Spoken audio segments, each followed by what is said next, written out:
Ang topic natin is branding. Very important ang branding. Why? Kasi nung nagsi-start pa lang ako, kapag kasi alam mo na kung ano yung pag clear sa'yo kung ano yung brand mo, madali yung magiging flow mo sa online. Ang online, hindi natin pwedeng iisang tabihan dahil lahat ng tao may cellphone. May kakilala ba kayo walang cellphone? May kakilala kayo hindi nagfe-Facebook, nagti-TikTok, nag-Instagram? So, yes, pinopromote natin ang tarpaulins, pinopromote natin ang flyers, pero hindi natin pwedeng i-neglect ang online. Type yes if you agree. Napakalaki ng market mo sa online. Hindi lang nagagamit ng lahat ng tama dahil hindi nila gets kung paano yung flow.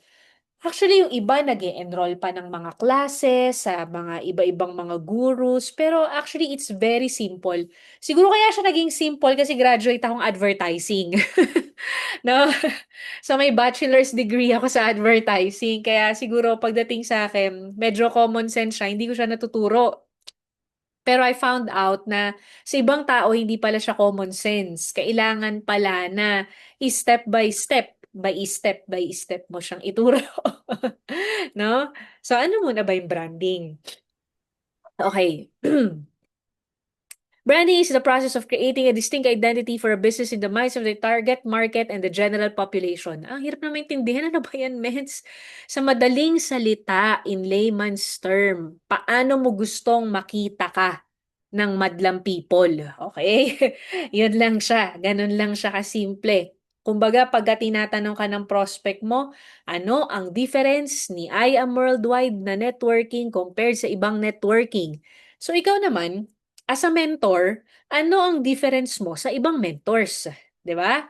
At its core, branding consists of company's name, logo, virtual identity, design, mission, values, and tone yung pakikipag-usap. So, ito sa kumpanya, ang ituturo ko sa inyo is more of yung sa atin. Ano yung kailangan? Akala kasi ng iba, ang branding, sinisimulan to pag may sports car ka na. Ang akala ng iba, ang branding, sinisimulan to pag may malaking grupo ka na. Wrong. Kailangan wala ka pang kahit ano, klaro na sa'yo kung ano yung gusto mong iparating sa tao. Nagsisimula ka pa lang, kailangan alam mo na. Kasi kapag ka hindi mo alam, mawawalan ka ng direction. Okay? Your brand is your promise or reputation to your customer. So ito as a company again, 'di ba? So ito, pakibasa, anong sabi? No one cares about your brand. Ay, no one cares pala, Mense. Bakit ganon? It is not love, it is not important. Aray, it is not invited anywhere but to your company picnic. That is unless you can make the brand relevant to people's lives, to the way they understand things. No one cares about your brand unless you find the way to speak to why you care about it. Sa madaling salita, sa pagne-network, sa ginagawa natin na negosyo, wala pong pakialam yung mga tao sa paligid natin sa simula. So, ang goal mo para magkaroon sila ng interest sa'yo, kailangan mong mag-create ng brand na kung saan magiging curious sila. Merong something about you na mapapatanong sila anong meron. So, yun ang purpose. Okay? So, very important ito dahil um, prospecting dalawang klase. Ang unang prospecting, 'di ba, active. Ano 'yon? Yun yung ikaw mismo pumupunta ka sa mga iba't ibang barangay or iba't ibang lugar, nag-aalok ka ng negosyo, namimigay ka ng flyers. Yun yung physically required ng self mo. Ngayon, yung pangalawang klase, yun yung online na way na kung saan pwede siyang maging automated. Yung hindi mo, halimbawa, natutulog ka, nag-post ka na, nag-scheduled post ka na. Eh di, na nakakapag-promote ka ng hindi kailangan yung physical self mo na nandoon. Tandaan mo, sa pagkita ng pera, 'di ba? If you want to earn money, ano ang sabi? Kailangan hindi ka pasok sa hindi ka pasok sa no work, no pay. Kung gusto mong kumita ng malaki, 'di ba? Same thing when it comes to advertising and marketing. Gusto mong makapag-advertise, gusto mong mag-market, kailangan gumagawa ka rin ng ways na kung saan hindi ka rin no work, no pay. Nagets mo? Yung kaya mong maging present kahit tulog ka. So, that is existing sa online. So, yun yung pinag-uusapan natin. So, ang goal mo, ngayon wala pa silang pakialam, dumating yung time na magkaroon ka ng pakitype nga relevance. Relevance. Yun ang pinaka-importante. Kasi kung halimbawa kahit gaano kaganda ang ads mo, kahit gaano kadami ang exposure mo, pero hindi ka makakonect sa tao, baliwala. Okay? O, ito. Ano ba yung purpose ng branding? And magpapakita ko ng mga ibang advertising, no, na magagandang way kung paano sila. So, the aim of branding is to trigger a certain feeling. Pakitandaan po, ano daw sabi? Feelings. Yun ang goal. Kailangan meron kang matap na pakiramdam ng tao. Kasi ang tao, they buy, most of the people, they buy because of emotions. Not because mas ganito to, mas ganito. Hindi eh. Kailangan meron kang ma-caught up na feelings dun sa tao. O, tingnan mo to ha. Nike. Ano pa isa natin example? Coca-Cola. Kung mapapansin mo, yung sa Nike, yung caption niya, may tungkol ba sa sapatos? Walang tungkol sa sapatos, di ba? Ano yung kino-convey niya? Ano yung pinararating niya? Yung grit, yung strength, yung, kumbaga ano siya, emotions. Tama? So, ang Nike, hindi siya nakikipag-communicate sa customers niya dahil, ito, malambot tong sapatos na to. Itong Nike, pag sinuot mo to, bibilis kang tumakbo. Nakakita ka na ng ads na Nike na ganon? Di ba hindi? Ang laging caption ni Nike about feelings. About ano? Branding nila is sportsmanship. Nagigets? So, ang branding ng Nike, it's not about the shoes. It's about the game. It's about not giving up. Yun ang branding nila. Coca-Cola. Ang hirap i-market niyan. Bakit? Imaginein mo nung nagsisimula ang Coca-Cola, siya ang kauna-unahan na inumin na kulay itim. Oh, paano mo i-market na yung mga tao iinom ng kulay itim na inumin nung sinaunang panahon? Ang hirap i-market, di ba? Wala rin siyang wala rin siyang, ano tawag ito, nutrients. Oh, you have to buy Coca-Cola because it helps with calcium, vitamin D, with ganito, potassium, etc.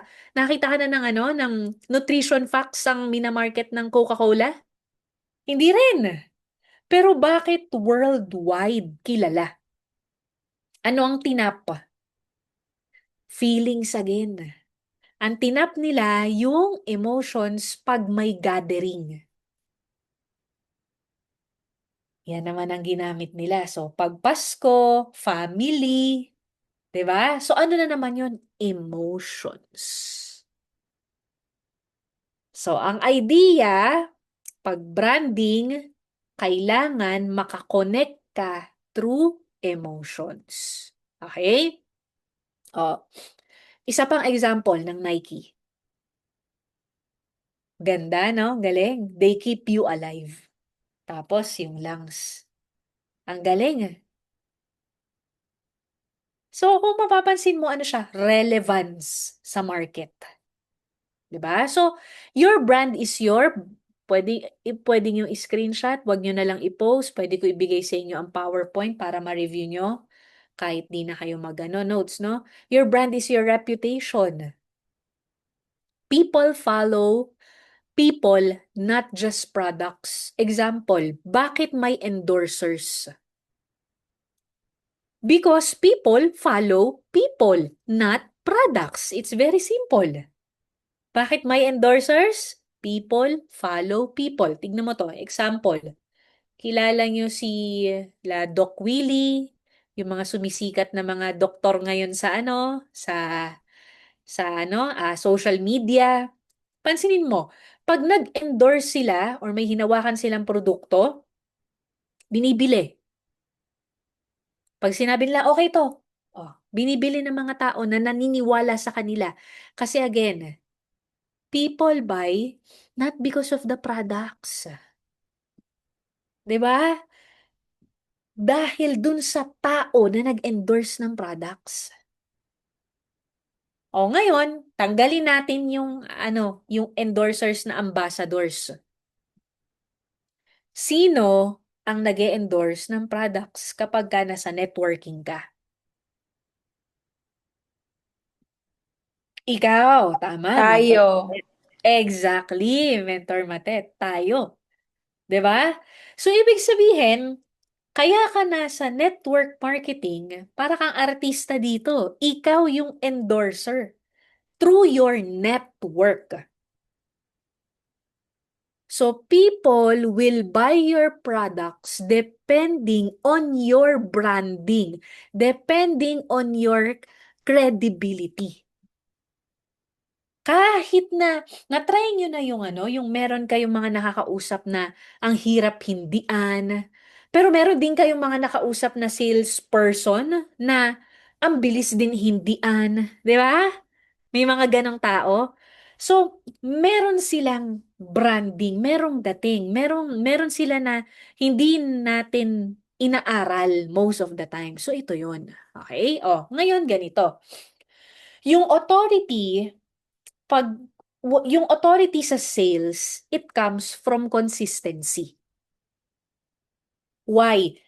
If you are consistent, automatically gagaling ka. If you are consistent, yung belief level mo, when it comes to what you are promoting, it evolves.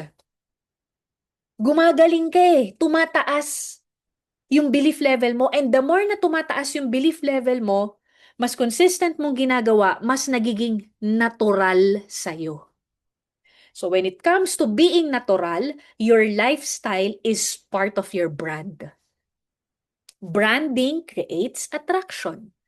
Doon tayo. Alis tayo ng produkto, punta tayo leadership.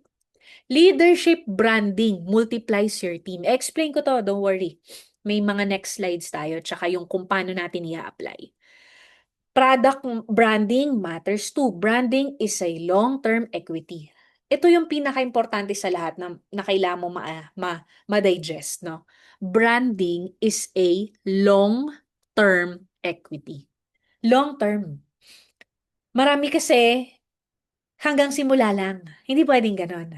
Okay? So, ito. Ito, ano to ha? Hindi ko na, yung slide niya, isang bagsak na tayo ha. Hindi pala, naayos ko pala. Ayan, So, personal branding na tayo. Dito tayo sa kung ano yung magagamit natin sa negosyo. Personal branding, number 1, be relatable. Number 2, be consistent. Number 3, be an expert. Paano? Paano, ments? Gusto ko rin yan. Type 100 nga, nandiyan pa ba kayo? Gusto niyo ba yan? Type 100. Gusto ko i-check isa-isa yung Facebook ninyo. Para makita natin, ano. Pero ikaw na gumawa. After ng training, tignan mo ngayon, ay, ito pala, hindi okay. Ay, ito pala, okay. Di ba? Mamaya, game. Personal branding for success, professional identity. Okay?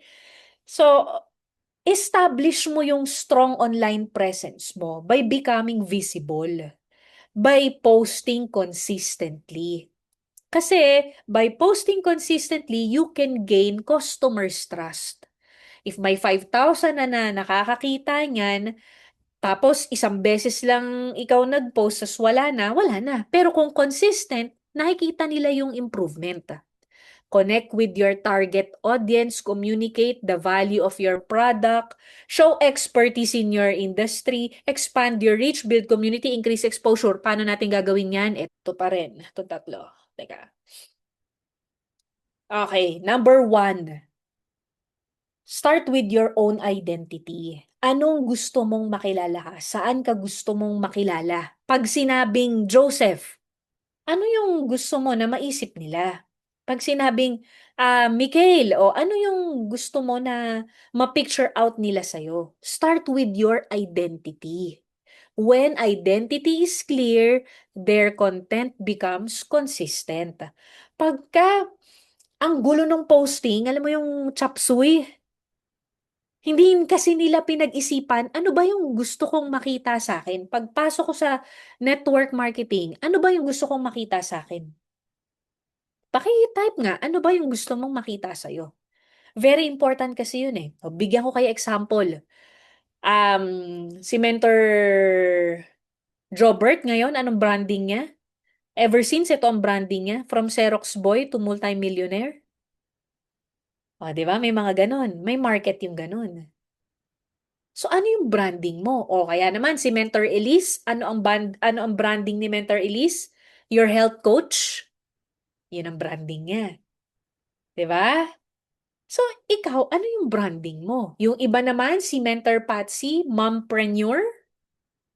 'Di ba? Kumbaga, ang minamarket niya is, pati si Mentor Aryan, ganyan, ganyan din, mompreneur. Yan yung, yan yung ano nila, branding nila. So, ikaw, ano yung branding mo? Si um, mentor, Ikay naman, nursepreneur. Pero you have to create a strong branding dito.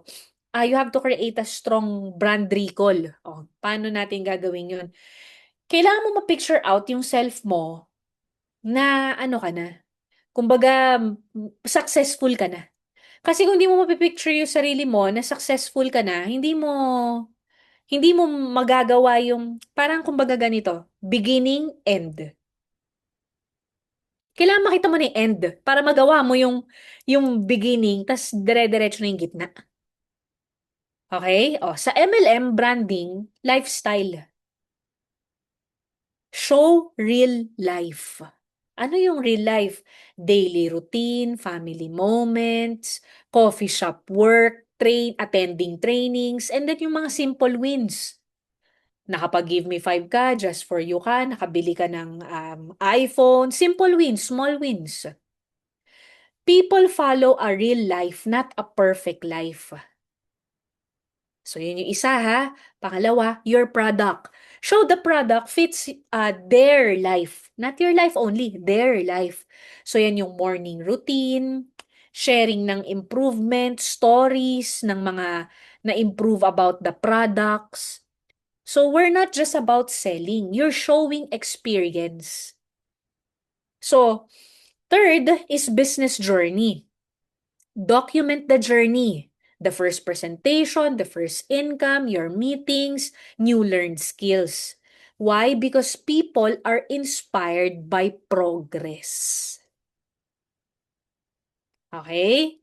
People are inspired by progress. Ngayon, itong tatlo na to, ano yung tatlo? Lifestyle, product, business journey. Ito ba nakikita nyo sa post ni Mentor Peach? Present lahat. Tama? Kasi, dyan iikot yung post mo. Nabawasan lang ngayon kasi less yung labas ko. Pero nung nagsa-start ako, wala pa akong kotse, wala pang kahit ano, automatic yan, ano na siya, kumbaga, pupunta ng coffee shop, selfie, may Zoom meeting, ganito agad. Excuse me. Kumbaga, kailangan, ito yung sagot dun sa sinasabi ko. Yung next, document, don't pretend. Document mo lang. Kasi beginners think they need to look successful immediately. Document your journey. Hindi mo kailangan na yung todo, 'di ba may mga matitindihang mga vloggers, may mga matitindihang um, mga nagpo-posting, 'di ba? Dalawang klase kasi yung pwede mong tatlong klase yung pwede mong gawin. Pwede ka mag-live, pwede ka mag-post ng um, photo, pangatlo, pwede ka mag-reels, 'di ba? So hindi mo kailangan yung gastusan ng bonggang-bongga. Hindi mo kailangan ng gastusan ng bonggang-bongga. Show authenticity. Literal, pakita mo lang yung journey mo. Mag-schedule ka ng live at least once a week. Mag, um, mag-post ka ng photos at least 3 times a day. 3 times a day, ano yung topic mo dun sa 3 times a day? Product, lifestyle, at saka yung business journey. So, very important yon. Daily mo gagawin. Yung mga reels mo, kahit CapCut, walang problema. Hindi mo kailangan ng professional videographer. Again, people wants authenticity. Document, huwag ka gumawa. Kasi once na nagigets ko yung iba, meron ba dito yung mga OC? Your Pogging Success Mentor. Meron ba dito yung mga OC? Yung hindi mo maipost yung isang bagay hanggat di perfect. Tigilan mo na yun. Hindi ka mapo-perfect hanggat hindi mo sinisimulan. So sa akin, nilet go ko yung part na yan. Sabi ko, ang hirap i-perfect ng simula. Kasi syempre nagsisimula ka pa lang eh. So what you do is you just post it. Hindi pa perfect yung camera angles, yung kulay, yung ganito, yung caption. It doesn't matter. Just post it. Ang goal mo, meron ka. Kahit once a week mo start, okay lang. Pero yung post, daily yun. Hindi pwedeng once a week. Hindi pwedeng ganun. Kasi tandaan mo, yung Facebook mo, yung page mo, yan yung negosyo mo online. So kung hindi ka nakikita doon, yung presence, online presence, wala ka, sayang naman yung Facebook mo. Sayang naman yung binabayaran mong internet connection. 'Di ba? Oh, so, next natin. Okay, number 4, encourage story-based posting. Stories convert better than sales post. Example, instead of typing or posting by Barley Now, mag-ano ka, kwento. Pwedeng Tagalog ha, pwedeng Bisaya, pwedeng ano, ikaw bahala sa sarili mong salita. Example ko lang to. Okay? So, halimbawa, yan, I used to feel tired yan. Tired every afternoon since I started drinking barley. Ano na yung nangyari sa'yo? 'Di ba? So, people connect with stories, not advertisements. So, siguro naman, user ka ng produkto, sa dami ng products natin, meron ka diyang testimonial. 'Di ba? Eh, mens, paano yung mga bago? Wala pa talaga. Manghiram ka muna sa iba ng testimonial nila, story nila. Pwede mo silang interviewin, pwede mo silang kausapin, 'di ba? Oh, avoid spam marketing. Many beginners destroy their brand by posting like this: PM me for negosyo, looking for 10 people. Message me if you want to be rich this 2026. Tandaan mo, hindi ka si Chinkitan. Si Chinkitan, may market na. Credible na. Nakikita ko kasi yan sa kanya lahat. Pwede niyang gawin yan. Pero tayo, na nagsisimula pa lang, hindi natin pwedeng gawin yan. So, ang gagawin natin, story-based. Grateful I found a business that allows me to earn while learning new skills. Grateful to have found a new business venture that allows me to be a mom and to be a business owner. Grateful to have found a business venture that sees the potential in me. Gets mo? Gawa ka nung ganun. And lastly, consistency, not perfection. Naulit na. Nasabi ko na to kanina. New people often quit because they think their posts are not good enough. Hindi. Consistency builds your brand. Yung mga tao, nandiyan pa ba kayo? Teka, naghang ba ako? Okay naman ang ano ko, no, signal? Mentor Justine? Yes naman po, Mens. Okay, okay. Ayan. So, marami kasing mga tao, sa simula lang nila ginagawa. Marami mga tao, ang ginagawa nila is, pag wala silang nakukuha agad, tumitigil sila. Kaya hindi sila makabuild ng brand. Kaya hindi nila gawa-gawa na mag-stand out yung brand nila. Kasi they stop eh. Kailangan dire-diretso ka lang. Whether isa lang ang like niyan, dalawa lang ang like niyan, keep posting. It doesn't matter kung may nag-share niyang post mo, may pumansin sa post mo o wala. It doesn't matter. Keep on doing it kasi gagaling ka ng gagaling at merong nanonood sa'yo. Akala mo lang wala. Okay? And of course, syempre, to build your algorithm, ano ka rin. Kung gusto mo mag-ads or kumausap ka ng tao para yung mga old prospects mo, makapag-connect, makita nila yung post mo, do the things that you need to do pa rin para tumaas yung algorithm mo dun sa engagement mo sa mga tao. Oh, si IM Worldwide, ginagawa niya yung mga ways para sa branding ng kumpanya. 'Di ba? Sa atin, networking, hope. Yan yung branding natin. And then, syempre, yung product naman natin sa branding natin ng very beginning, barley. Kumukuha yung I Am Worldwide ng mga ambassadors, nagkakaroon ng mga events. This is to promote. So, yan na yung ginagawa ng kumpanya. Sa atin, sa online na lang. Yan mo na lang. Adapt mo sa online. Ano yung branding na gusto mo? Tandaan mo, personal branding leads to creating a community. If you don't have your own personal branding, you cannot create a community. Kung sarili mo hindi mo alam paano i-market, paano lalaki yung grupo mo sa madaling salita? Oh, nakikita nyo, iba't iba pero consistent. Ano ibig sabihin? Iba-ibang grupo to, pero consistent. Ang Blast Red, ang MVP Blue, ganun kasimple. Ang Lions kasi before gold, naging pink na sila eh. Consistency when it comes to posters. Ano yung kulay? Ano yung font? Consistency matters. Kasi yan yung merong brand recall. Yung pag nakita ng tao, alam na nila. Oh, ayan yung sinasabi ko kanina. Ang MVP Blue, ang Blast Red. Mm. So basically, mga mentors, kailangan simulan mo yung online presence mo with ano ba yung saan mo gustong makilala. Ano yung gusto mo na maging um, identity mo sa online.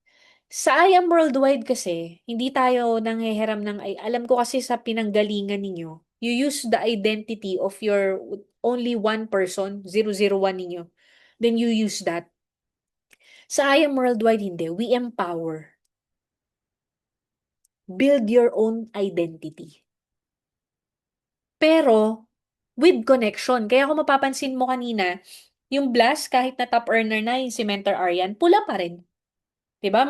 Magti-team day sila, doon lang sila magkaano ng kulay nila. MVP, well, siguro favorite colors nila din ang kulay blue kaya nag-stick sila sa blue yung mga leaders natin, yung core team natin. So pag MVP automatic blue. Pero aside from that, yung personal, ano yung personal branding mo? Mentor TJ, speaker kagabi, ano yung branding niya? Branding niya is siya ay trainer slash networker. So, paano niya in-apply yung idea na yon, yung branding na yon sa ginagawa niya ngayon? So, pinanindigan niya. Ang dami niyang mga training na post. Consistent siya sa posting ng mga trainings niya sa YouTube, di ba? So, Yun yung branding niya. Pero pag nakausap mo siya, ang sasabihin niya rin na branding, dating professional tambay na ngayon, professional na talaga na network marketer. So, ikaw, ano yung gusto mong branding? Hindi, tignan mo siya, professional tambay. Pero sa lahat ng guesting, sa lahat ng ano niya, naka-quote. Mukha pa bang tambay si Mentor TJ ngayon? Hindi na. 'Di ba? Kasi, hindi ibig sabihin na yun ang branding mo, paninindigan mo. Ibig sabihin, yung gagawin mo, yung end, yung vision na gusto mong makuha. Kaya nga, pag alam mo, yung gusto mong makuha, yung gitna, madali nang i-fill in eh. Kasi sisimulan mo na dito eh, ito yung end. Kaya kailangan, visualize the end before you begin. Alam mo kung saan ka papunta. It builds direction. No, isipin mo na, ano yung sayo? Sige, magbanggit ako ng kilala ninyo. Kilala ninyo, baka mentor nyo pa dati. Si ano, Pearl Hong. Oh, nagaling mag-branding. Ano yung branding niya? Beauty queen na nag-network. Oh, di ba? Nakakuha ninyo? Nagigets niyo yung point? Oh, tapos sa mga posting, ano yung tatlo? Huwag niyo kakalimutan yung tatlo. Lifestyle, product, business journey. Ano yung tatlo? Lifestyle, product, business journey. So, ganun lang siya kasimple, guys. I hope marami kayong natutunan at i-apply natin kasi very important na ma-apply nyo ito. Dahil kung ang Facebook nyo isa-isahin ko at hindi ako makakita dyan ng kahit konting nagbabranding kayo, ay, sayang naman, may online na yung panahon natin ng pag-network kasi hindi mo nagagamit. Again, wag mong wag mong isipin na kailangan perfect para ma-apply mo. Kailangan masimulan mo, mapaperfect mo rin 'yan. Well, hindi nga, wala ngang perfect eh. Ako nga until now, hindi pa rin perfect yung mga posting ko eh. 'Di ba? Pero, kahit papano, ano nangyayari? Nakikilala siya. 'Di ba? Kahit papano, ang goal ko kasi doon, para alam niyo, sa akin, ang goal ko before is not to attract networkers. Ang goal ko before is to, kaya ako nag-reels before para masabi ko yung mga wisdom ko sa mga downlines ko na hindi ko nami-meet, hindi ko na-mentoring. Yun yung goal ko. It's just for my downlines. Ganun lang. Kaso nag-grow siya na nag-grow. Ang nangyari, naging purpose niya na kahit taga-ibang kumpanya, nanonood na ng reels natin, kahit taga-ibang kumpanya, na-inspire na sila sa success stories natin. So, ganun lang siya kasimple. Sa akin, wala nga akong ano eh, wala nga ako nung katulad nila na merong mga hashtag eh. Pero gets mo na pag nakita mo yung page ni Mentor Peach, networker.